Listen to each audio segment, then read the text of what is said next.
afternoon, everyone. Please stand with me. We're going to welcome you to the Thursday, August 20th meeting of your Irving Los Angeles Rotary Club. Our invocation today will be led by Bill Lamar, our pledge by Richard Brayton. Bill and Sandra will lead us in song. And Mike Scott will introduce our visiting Rotarians and guests. We're working with the audio here, so I'm getting it from my earpiece and from the speaker, so bear with us. So, Bill, lead us in prayer. Who would have thought that you could have had a cold front in Texas in August? But when I stepped out yesterday morning, I thought, fall. It was wonderful. Let's go to God in prayer. Eternal God, we give you thanks for the blessings of this day, for this little bit of cool weather that has fallen upon us. We give you thanks. It has refreshed us. We give you thanks for this club and its work in our community, and ask your Spirit to be upon us and to bless it. Bless the food that has been prepared before us, and to keep us this day in your peace. In the name of the Christ. Amen. Amen. Thank you, Bill. Richard, lead us in the pledge. Place your hand over your heart. I Pledge allegiance to the flag of the United States of America, and to the republic for which stands one nation, under God, indivisible, with liberty and justice for all. Neil and Song, Neil and Sandra, we're going to sing God Bless America. Is that right?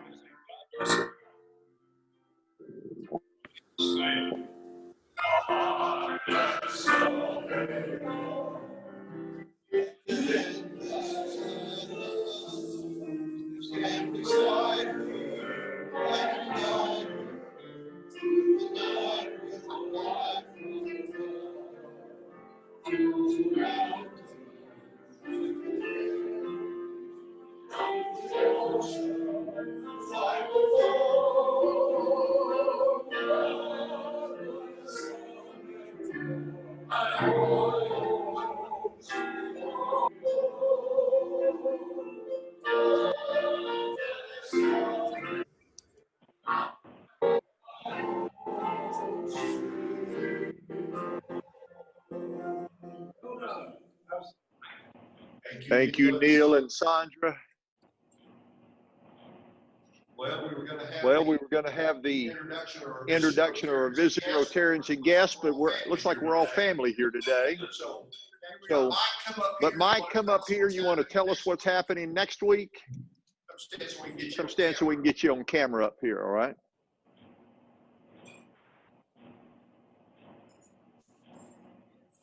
Next week, we're going to have the Irving ISD head football coaches from the 3 high schools here. It's going to be very interesting because of all the coronavirus questions on what the UIL will allow, what the county will allow, what the Irving ISD will allow athletes to do. So it should be a very interesting program. So hopefully all of you can be here next week, and those that are watching online, hopefully come out to release watching online next week. So should be a very interesting program. It should be. It should be. Thank you, Mike. Appreciate that. And we have another thing on our agenda next week. Chief Spivey will be here. We'll be recognizing 2 police officers of the quarter. So we will be starting early next week. So we can do that and give the coaches adequate time to speak. So come be here early, get your meal. We'll be starting the program probably about 10 minutes after 12. Well, we have one other recognition before we go to our speaker. So Bobby Haas, come up and help me. One of the things we're committed to do is continue to recognize attendance. We told you a few weeks ago that we actually have a written attendance policy for our club now. And so I'm delighted today. Bobby, help me with the presentation. Who are we recognizing?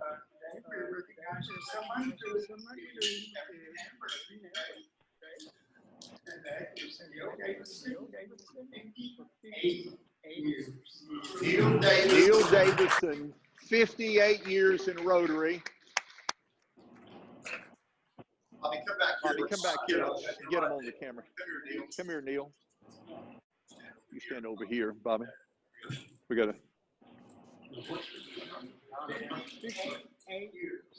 58 years in Rotary, yes, sir. Congratulations, Bobby. Go ahead and present that to him.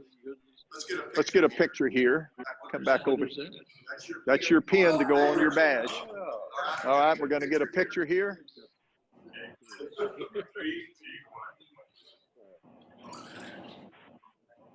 Thank you, Rosaro. Neil, congratulations. Bobby, 65th anniversary today. That's pretty amazing. 58 years in Rotary and 65 years in marriage. Oh, 160. All right, congratulations.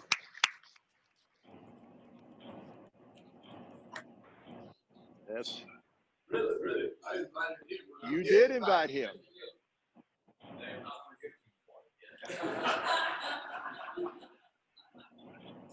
We got a little banter going on table one up here.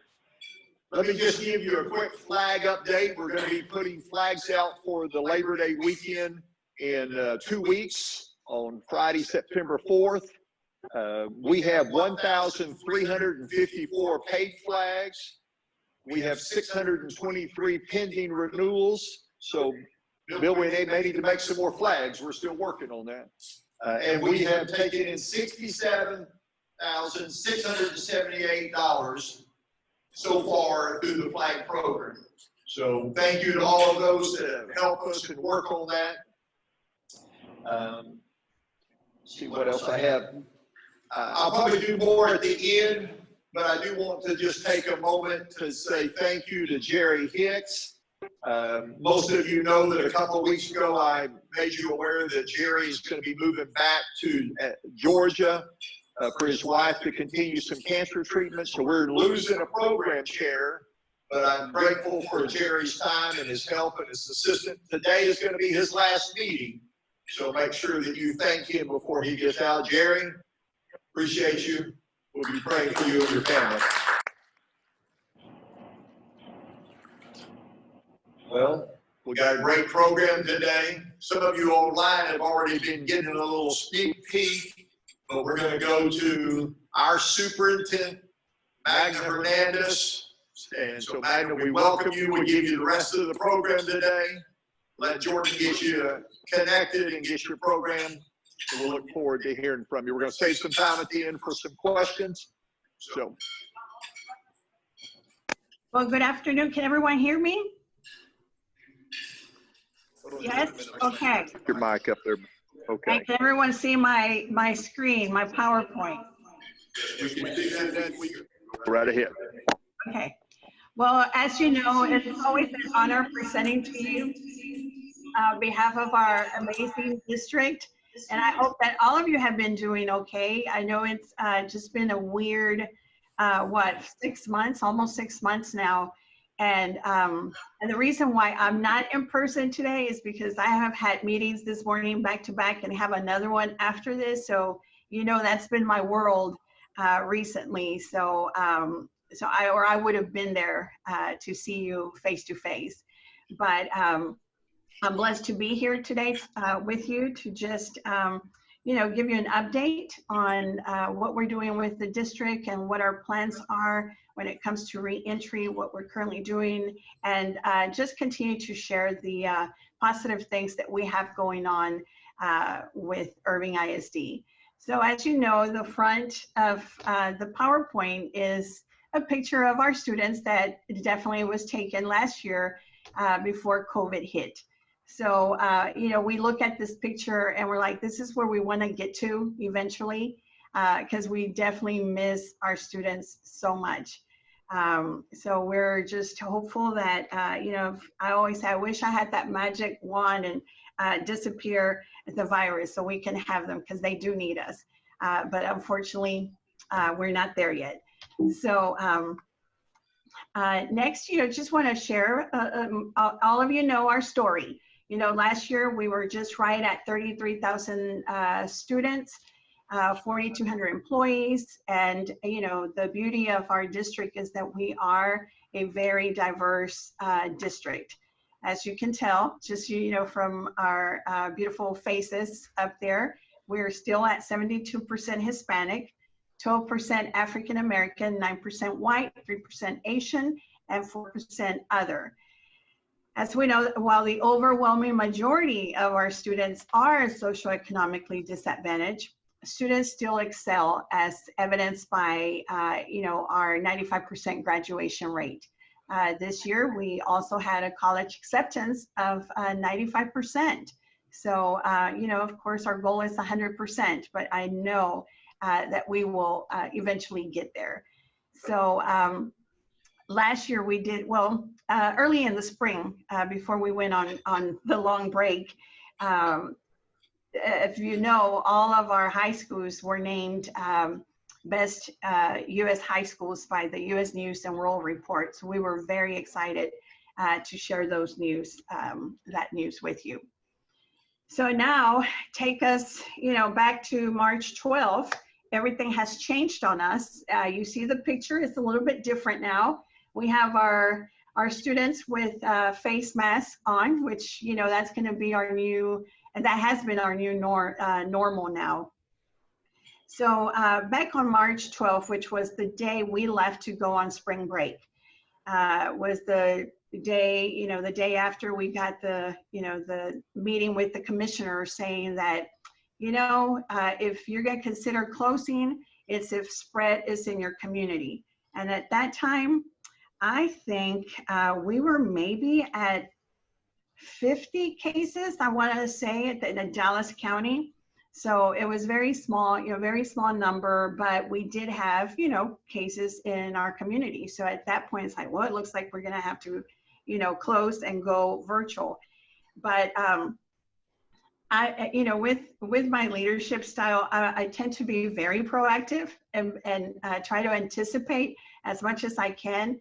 So throughout that week before we went on break, or we were scheduled to go on break, we were already hearing about, the virus in some districts that were extending their spring break. And we were fortunate that our spring break was late in the month.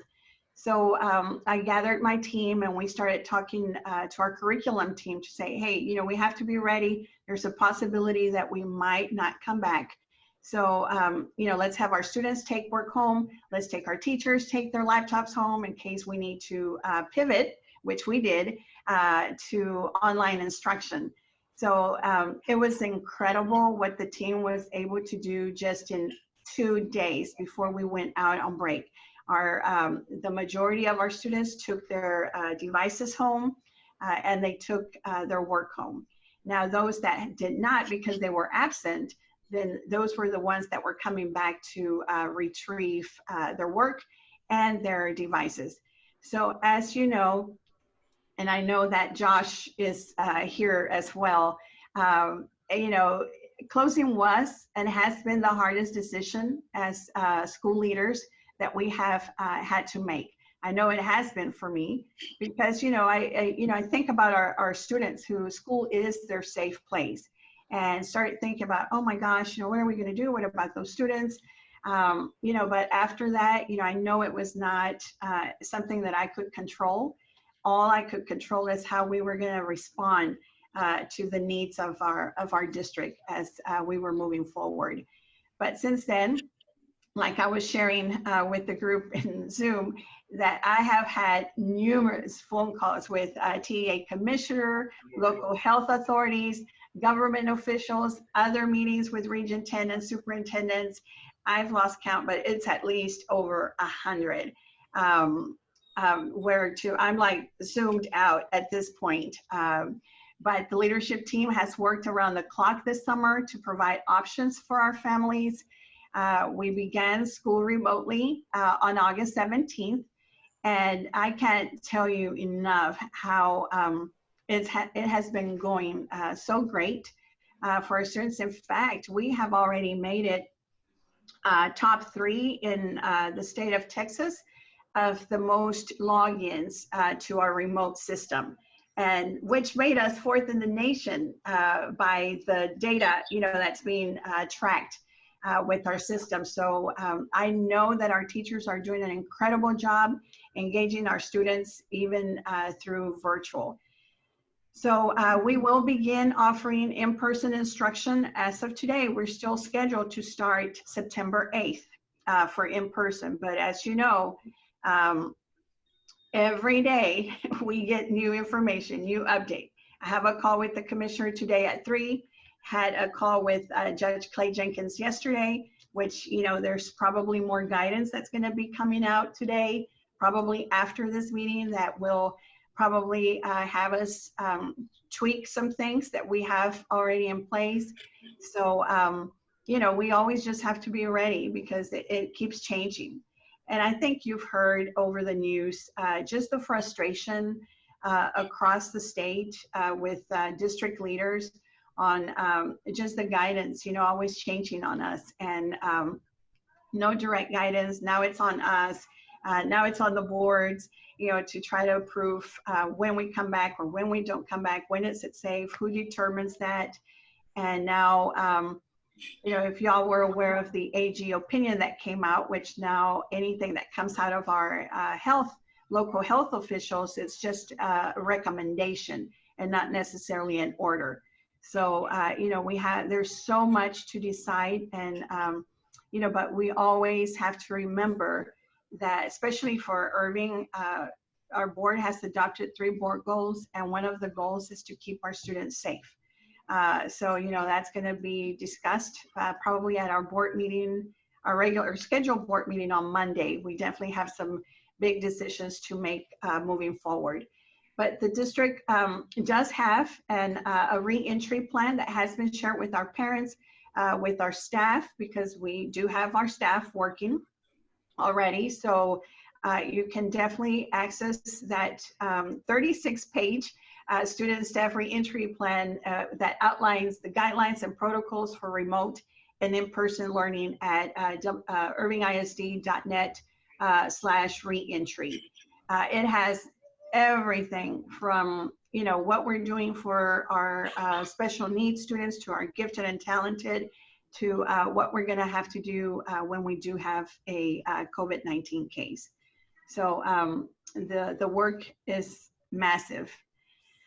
So, you know, in March, as I said, we had, you know, just a couple of days and then just 1 week to make the switch to remote learning. So we have learned a lot over the spring, including the need for a learning management system.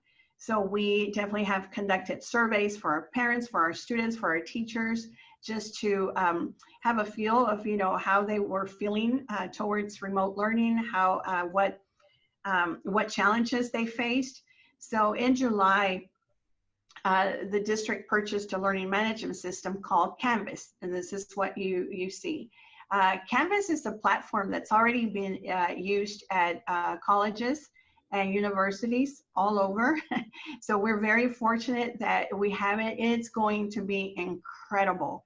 We are already seeing so many great things about it.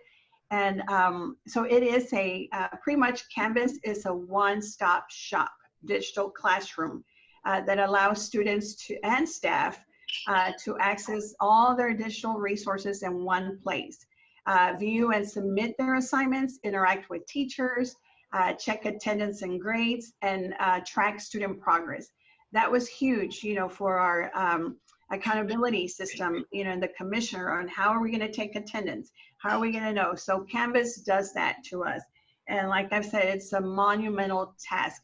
What I am so proud, you know, of my IT team is they literally worked around the clock to make this happen. When I say that we did make it top 3 in the state of most students engaged in the login process, we started this process in July 8th, to be accurate. July 8th was the day that we started looking at Canvas and implementing it. So as you can see, the work that's been done has been incredible for us to be able to get it ready for our teachers when they came back for training. Now, it's not perfect for them right now because they're still learning, you know, as they go, and our students, but our students have been, since kindergarten, they are using Canvas. So we're just so proud of them. But what we want, Canvas will allow us also to transition seamlessly when we do come back to in-person learning. Our students will be able to understand the system and how to access all our curriculum as well. So great program that has been implemented. Also with this LMS, it will allow our students to have the self-paced learning that they need, and real-time instruction, which I have seen that happening already throughout the district. I've been visiting campuses, and I've actually been able to surprise a couple of teachers while they're doing Zoom and their instruction with the students, and definitely staff virtual office hours. This will allow our parents also to have access to our teachers, and more flexibility as well, because a lot of our parents have to work or have different hours than we do. So we're making ourselves available for that. Okay, we are still committed to providing student resources during remote learning. Our amazing child and nutrition department served over 1.25 million grab-and-go meals over this whole pandemic that we've been dealing with. They're currently still continuing to serve lunches for our families. We are going to be open even on Saturday mornings. So for those that cannot come and pick up their lunch, they have an opportunity on Saturday mornings as well. So we are very, very committed to our students.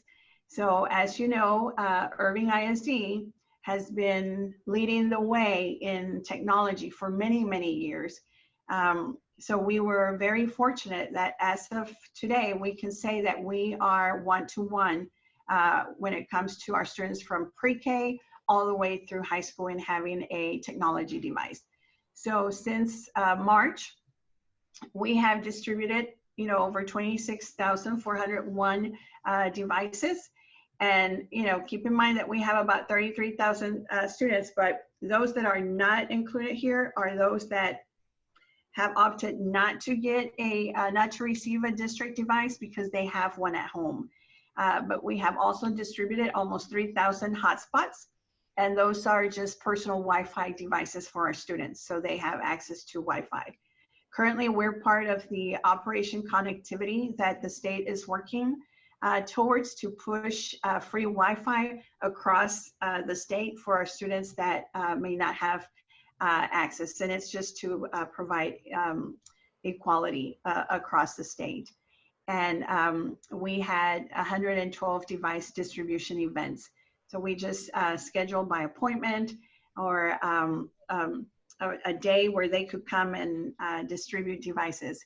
When I talked about being proactive, back in May, right before school was ending, we talked about, do we pick up their devices? Do we, have them to return them? I said, no, we're going to let them keep it, because based on the meetings that we were having with the commissioner, it was not looking like we were going to start in person at a regular scheduled date. So we left them.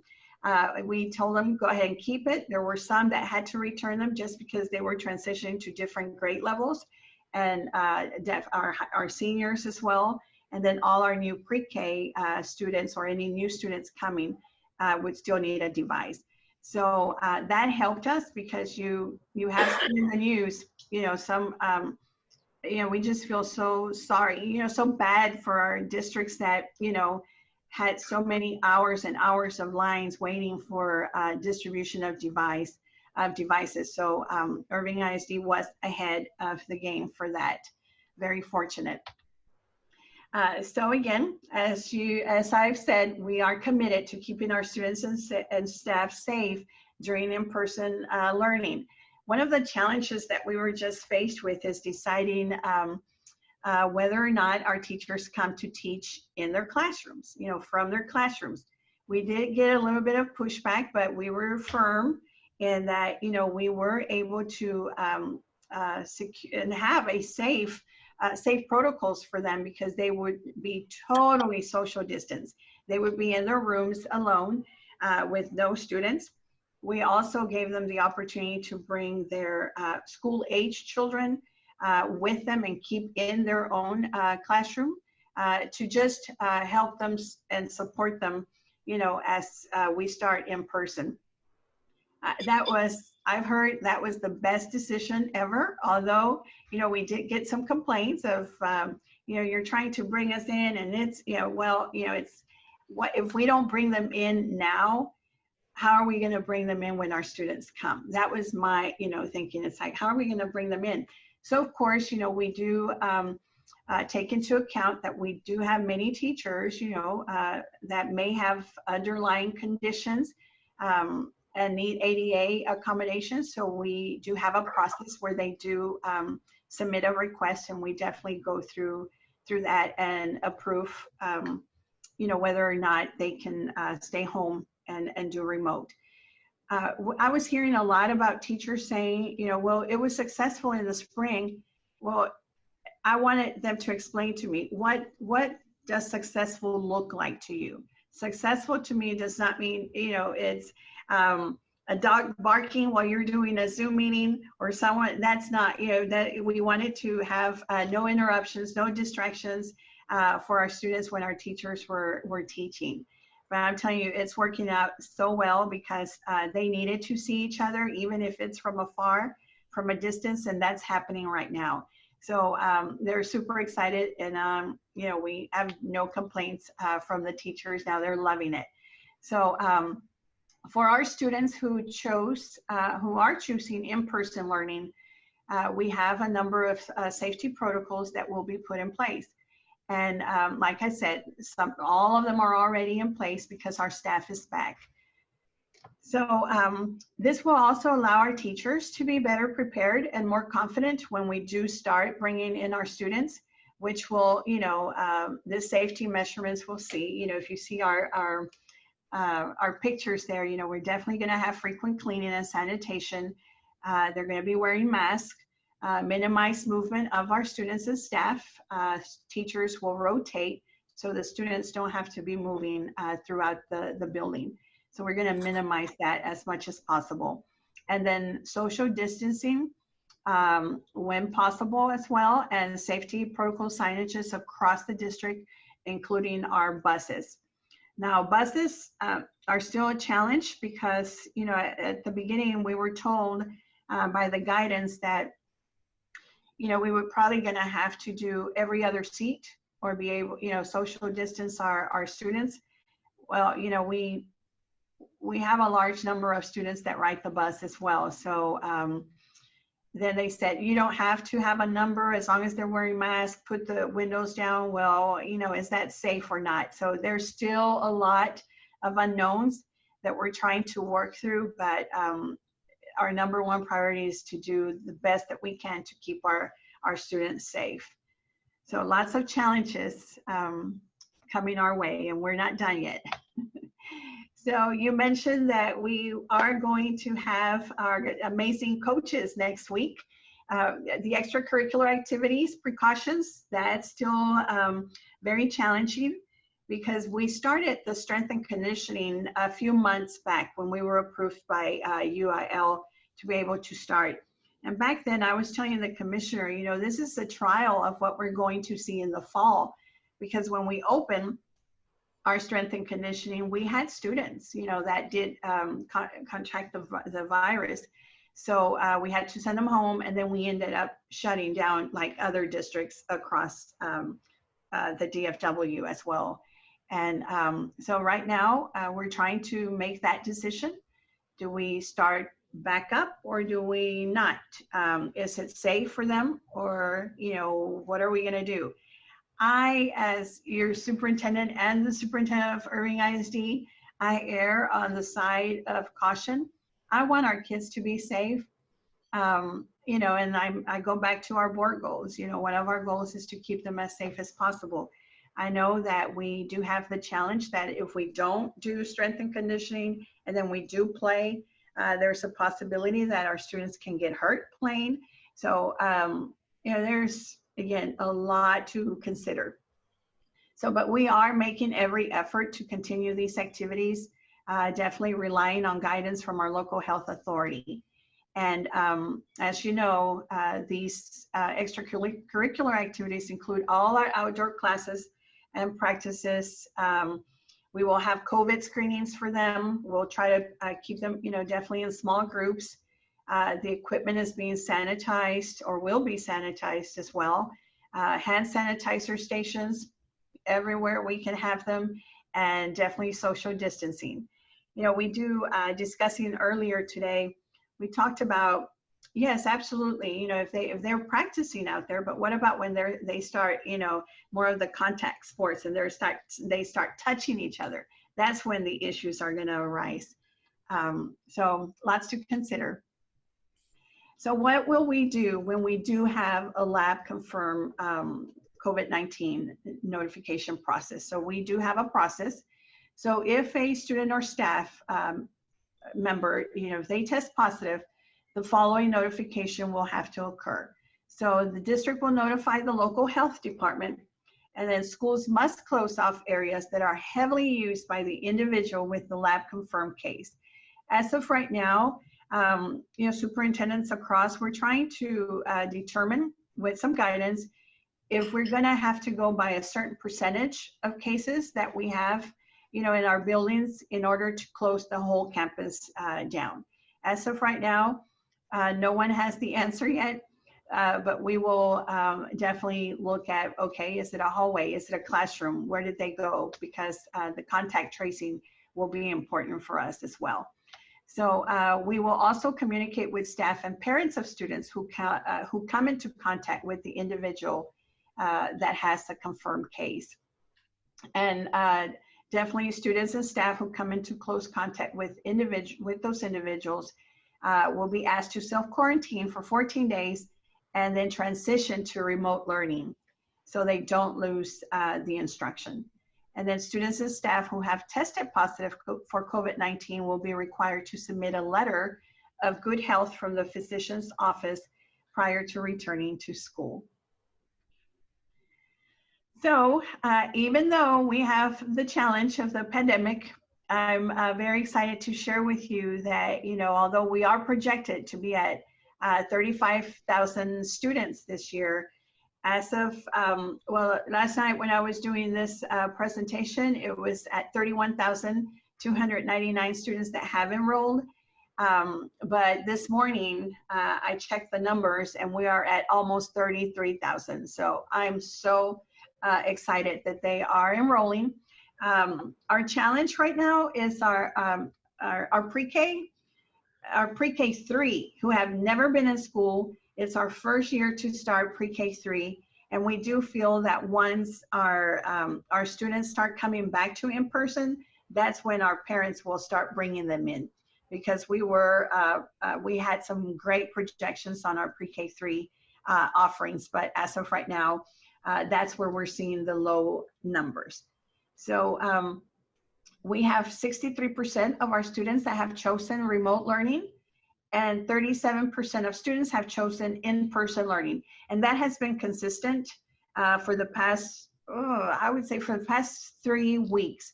We have had, when we open up enrollment, we're staying steady at 37%. We do feel that most of our campuses will have the capacity to be able to social distance our students. The challenge is going to be with our high schools, because we currently have 2 high schools that have at least about 1,000 or over 1,000 students that have chosen in person. And our secondary kids are the ones that I worry a lot, because they, how are we gonna keep them from social distancing? So lots of challenges. So we're asking this year for lots of patience, lots of flexibility as we continue on this uncertain road. But, we are also seeing that maybe once our students start coming in person, we will have more kids that will want to come. Currently, as I go around the district and I see students in their lessons with their teachers, they're ready to come back. It just breaks our heart that we can't have them in the classrooms right now. So, just some good news about our initiatives. I think I mentioned a little bit about our initiatives last year, but as I mentioned, we did launch our full day pre-K for 4-year-olds this year and the half day pre-K for 3-year-olds. This is the first year that we offer pre-K for 3-year-olds. We have expanded our nationally recognized career and technical education programs to our students in the middle schools. So we're going to have all the offerings that we have at the high schools down at the middle school level. So we're very excited about that. And we have opened our first collegiate academy within the academy on Monday. And we are working to open our second collegiate academy in the southern part of the district for the 21-22 school year. And this would not be possible if we didn't have the incredible partnership with Northlake College, obviously now Dallas College. We have a great relationship with them. And so the way the Collegiate Academy works at Singley, we have 100 students that are currently enrolled in the Collegiate Academy, meaning that all those students are taking dual credit courses.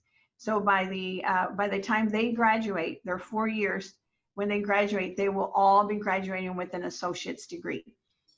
The first 2 years, they'll do it at Singley, and their last 2 years, they'll transition over to Northlake. So we're very excited about that. Last year, we had 17 students that graduated with an associate's degree. So that's a low number because we have, we dream big for them, and we are definitely excited about this opportunity. So we will be having over 100 students graduate with an associate's degree within that 4-year mark. And then last, the iDream 2024, this is our reading initiative. Our commitment to them is that they will be reading on level. 90% of our third graders will be reading on level by 2024. So we have a lot of reading materials that they can access, and we have developed strong partnerships within our community to make that happen for them.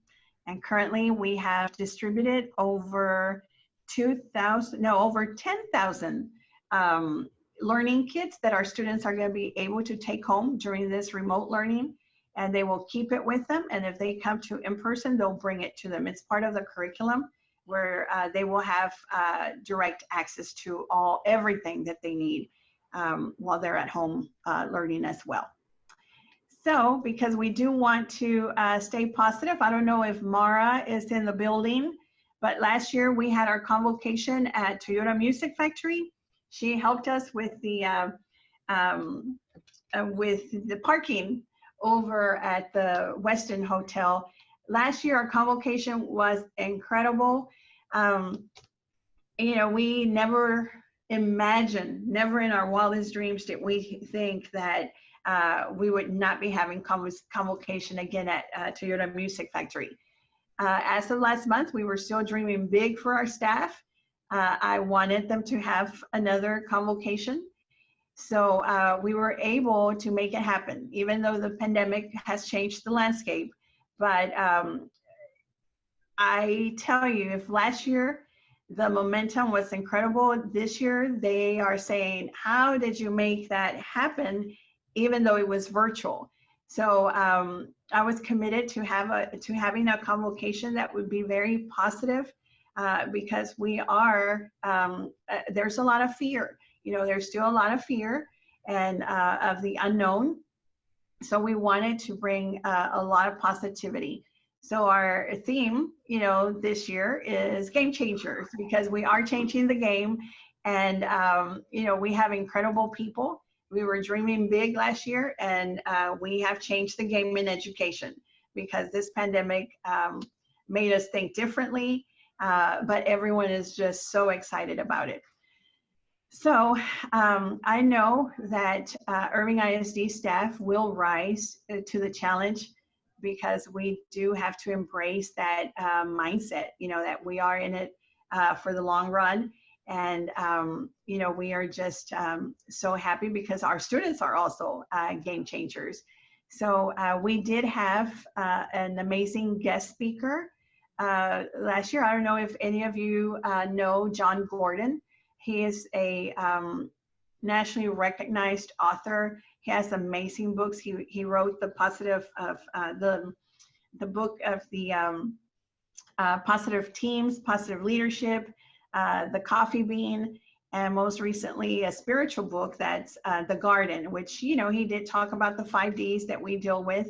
But I'm going to tell you, it was incredible. Even our board members, who all of them were in at convocation, they were very impressed, and they were excited to hear that we were not afraid to say that we are going to choose faith over fear. We have a big job to do, and you know, we have to stay committed and focused on the work that we are here to do. And we are servants.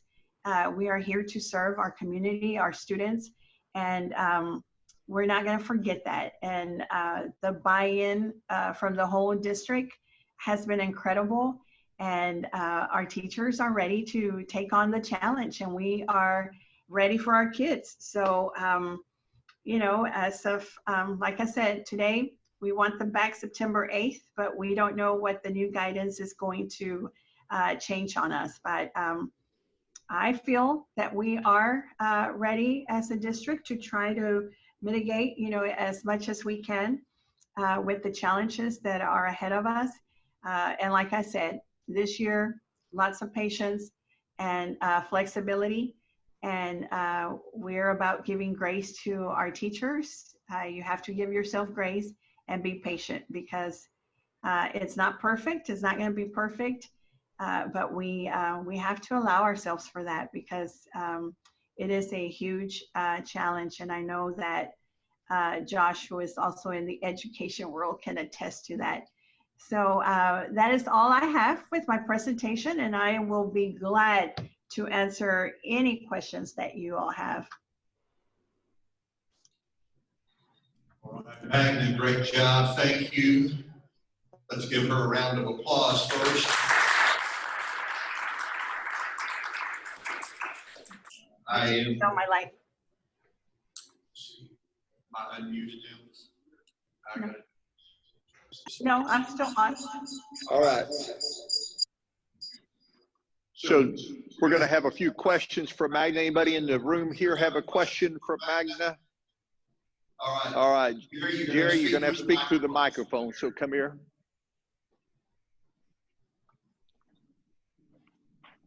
I was curious if the middle school, high school level, you give consideration to the social distancing to have the students take classes and the teacher move between classes.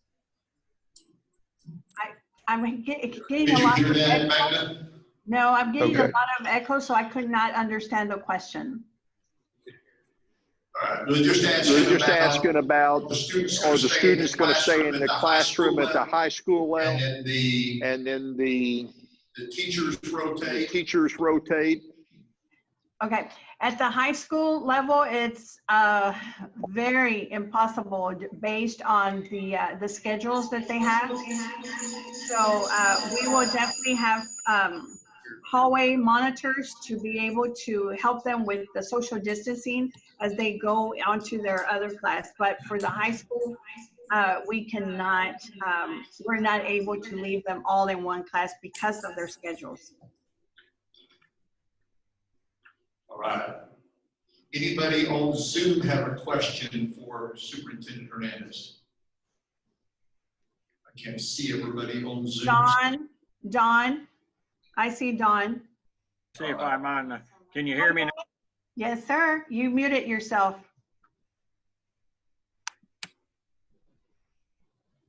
Don, unmute yourself and then you can. Okay, hold on. You got me now? Yes, sir. Yeah, first off, tremendous work on, congratulations on all the efforts you've been putting in. That's, you know, I've been sending you some stuff. And my big thing, you were talking about the, if a student becomes infected, you know, or ill, and they need to get this test. And then I believe you said that the entire group that they were associated with will be self-quarantined. Yes. And will there be any, well, I'll tell you what I think should be happening then before anybody in the initial, what was it, infection zone or whatever you want to call it, should probably have a test to be able to come back and be sure. That way you know that you're, you know, you have a more of a safety measure. And then finally, I think that several of the places they're talking about now in insurance testing, it would be nice if we could come up with a thing where it wouldn't cost the parents anything. And I know our school district done it, but where we had an insurance test in the first place, you'd know what your group was facing, at least from the beginning, before you started. Right. And Dawn, and I'll forward you the email again that I sent you yesterday. Yes, and as I mentioned, you know, we are going to make sure that the students or the parents provide a wellness, you know, okay to come back, and even our staff will have to have a negative test as well before, you know, we can bring them back. And, you know, as of right now, well, actually, no, last week we talked to the commissioner about, you know, if they're going to be providing, you know, testing on site for our students. So that's one of the things that we still do not have answers for, but it is being discussed, you know, as we speak, definitely. So our nurses have been very engaged also with the Dallas County Health to discuss all of those, you know, possibilities for our students. But, you know, hopefully it will be free, you know, and we can have that and offer that. Yes, sir. Thank you, Magda.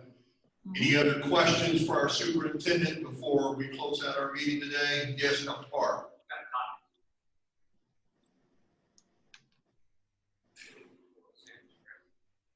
Yeah, so Magda, I'll tell you what, I want to go ahead and give kudos to you and your leadership team, the entire staff of Urban ISD.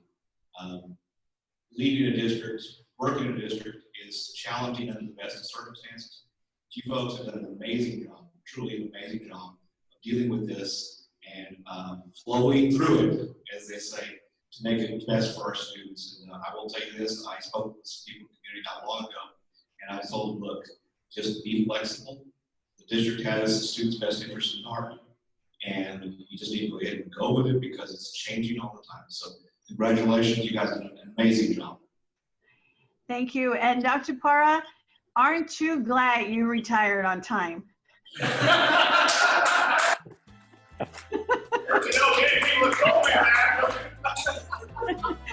I know, it's very tight, even the commissioner. So thank you for that. Yes. Well, Magda, again, we thank you for your leadership. We're excited to have students and teachers back. We do hope that at some point the vaccine is developed, but as you said, we're going to choose faith over fear. We're going to continue life and do the best we can. And so we thank you for that, and we look forward to hearing from the coaches again next week. So one more time, let's give our superintendent a great round of applause. Thank you. Thank you so much. Honored to have you as part of our Rotary Club, and thank you for the partnership that Rotary has with the school district. Well, we're just about out of town, so if all of you that are here, please will stand. We're going to do something we've been trying to work out, but we're going to have Jim Klein. Jim up on the speaker. We're going to have Jim Klein lead us in our 4-way test. There we go. We got you unmuted, so you ready, sir? Go ahead. Thank you. Yes. Okay, fellow Rotarians, please join me in the 4-way test for the things we think, say, or do. First. Is it true? Second. Fair to all concerned. Third. Will build goodwill and better friendships. And fourth. Beneficial to all concerned. Thank you. Thank you, Jim. Thank you, all of you that joined us on Zoom. Glad to have everybody here today. Be sure to let Jerry know you're going to miss him. This is his last. Happy